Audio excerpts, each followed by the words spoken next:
তার 30 সেকেন্ড চিংড়ি মাছগুলো একটু ভেজে নিতে হবে।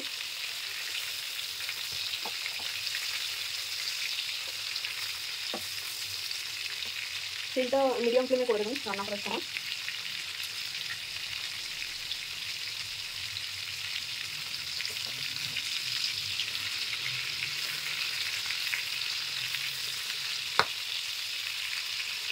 এভাবে জাস্ট স্কিপ করে নিতে হবে।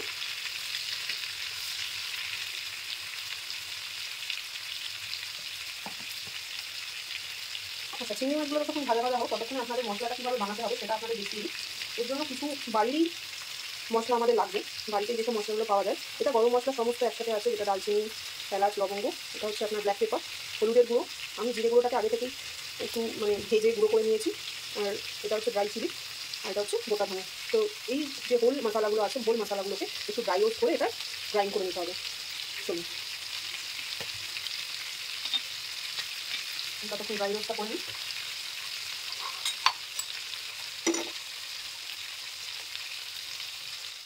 হবে, আপনারা সঙ্গে থাকুন এবং কে কোথা থেকে দেখছেন আমাকে অবশ্যই জানাবেন।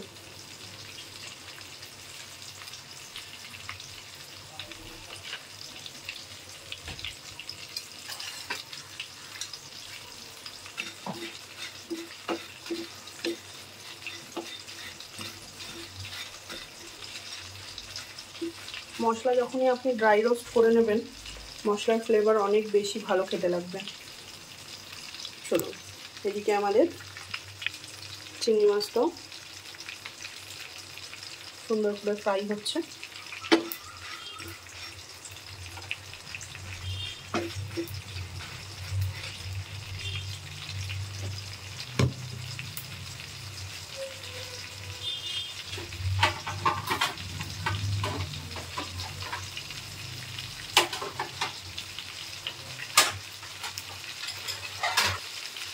আমাদের 30 সেকেন্ড হয়ে গেছে, তুলে নিচ্ছি প্লেটে।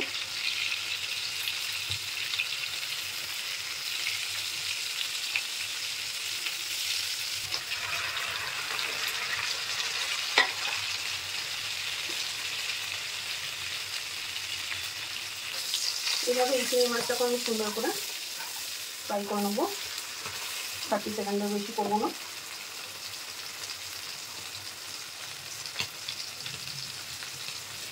চিংড়ি মাছ আমার ভাজা হয়ে গেছে বন্ধুরা। এরপর আমি চিংড়ি ভাজার তেলটা নিয়ে প্রথমে একটু হলুদ গুঁড়ো দিয়ে দেবো,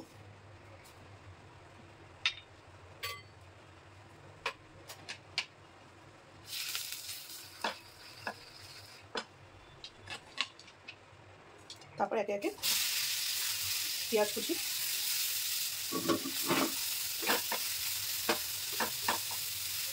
পেঁয়াজটাকে খুব সুন্দর করে গোল্ডেন ফ্রাই করতে হবে।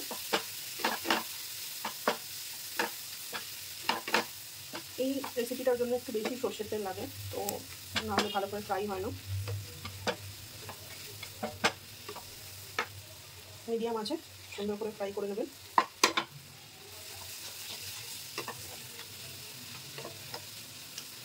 পেঁয়াজটা কতক্ষণ ফ্রাই হোক, আমি এদিকে মশলাটা গুঁড়িয়ে নিয়েছি। এবার এই মশলাটা,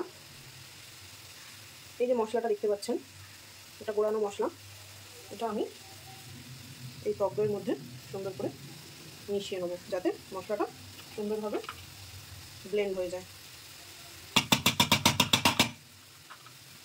মশলাটা এই রান্নায় পড়লে এটার ফ্লেভার ভীষণই ভালো এনহ্যান্স করে এবং ফ্লেভারটা একটা আলাদাই টেস্ট নিয়ে আসে।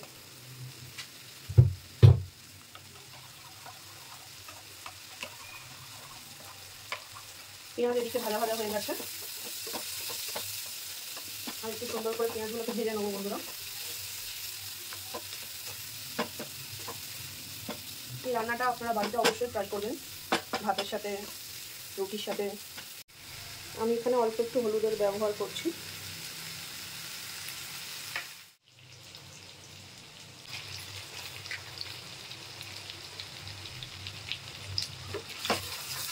দেখুন পেঁয়াজটা কত সুন্দর ফ্রাই হয়ে গেছে।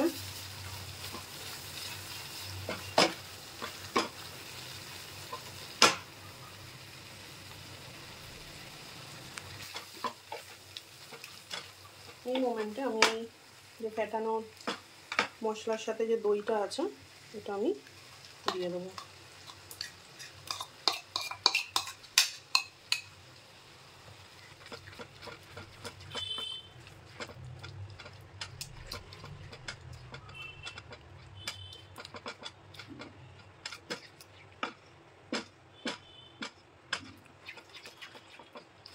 সুন্দর করে দইটাকে মিশিয়ে দেবো।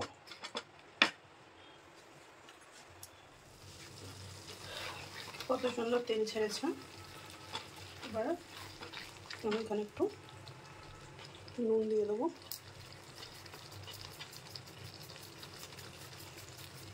নুনটা সবার শেষে দেওয়াই ভালো, তো নুন দিয়ে দিলাম।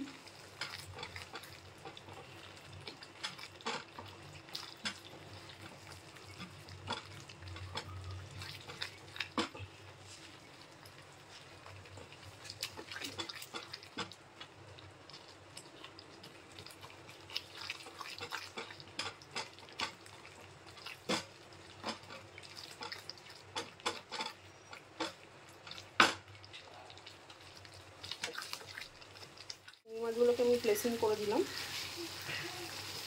বেশি ঘাটলে চিংড়ি মাছ ভেঙে যেতে পারে, বেশি ঘাটা যাবে না।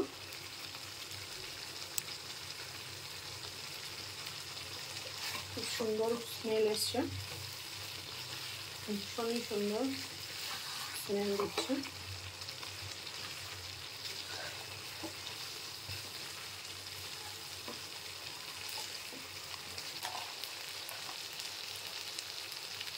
কুচানো ধনে পাতা,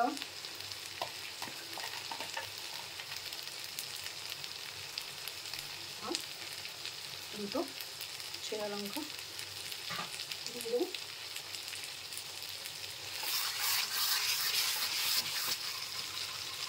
আমার রান্না ডান অ্যান্ড ডাস্টেড।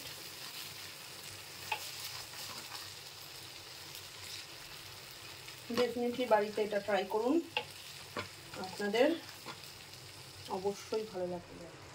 দেখুন কত সুন্দর কালার এসছে।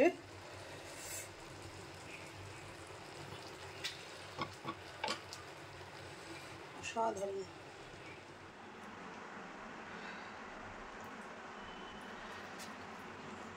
আমার এই রেসিপিটা ভালো লাগলে অবশ্যই আপনারা লাইক সাবস্ক্রাইব করে দেবেন বন্ধুরা।